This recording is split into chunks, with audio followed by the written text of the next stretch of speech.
Hello, everyone. This video is about the things that stood out to me from this week's readings. I picked one thing from each of the different chapters. So, the first thing was how films are designed to create experiences for viewers, how they communicate ideas and information, places, ways of life we may not otherwise know. They take us through experiences.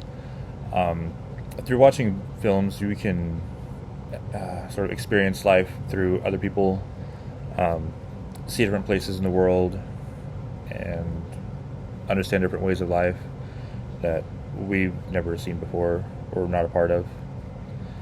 Um, and in chapter 2, about how hard openings shock the viewers and make them wait until later in the movie to understand what happened, and soft openings unroll the movie for the viewers and make them ask questions. Um, I really like the Jurassic Park example because you don't know exactly what's happening. Why is there a dinosaur? Uh, what happened to the guy? All of that, and you have to wait until later in the movie to really get all the answers. Um, so those are the things that stood out from this chapter's first two chapters.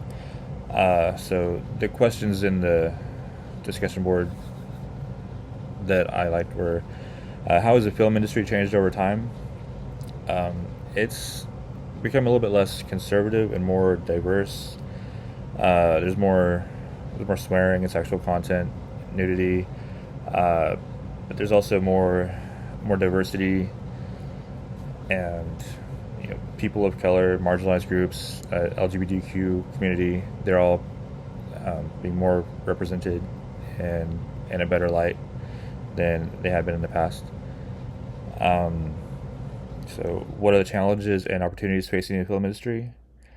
I think one of the challenges would be original content. It seems like every few years there's a new adaptation of an older movie or a sequel to another movie, and there aren't as many original films out there. So there's an opportunity to make something new and original. The different types of films made today, there's comedy, action, drama, suspense, horror, and that's another thing that's been changed over time in the film industry. Our horror movies are a lot scarier.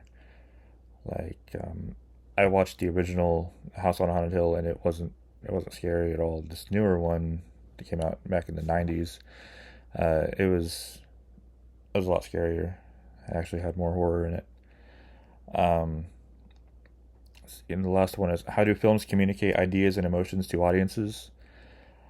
So this kind of ties into what I read in the first chapter, and by watching films, you can experience another person's way of life, like someone from a different race or religion, gender, sexual orientation.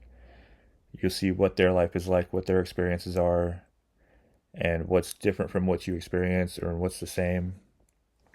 And it sort of makes you understand how other people live and how other people feel. And we will learn things about the world and the people around us by watching these kinds of movies. But yeah, those are my posts from this week. Thank you.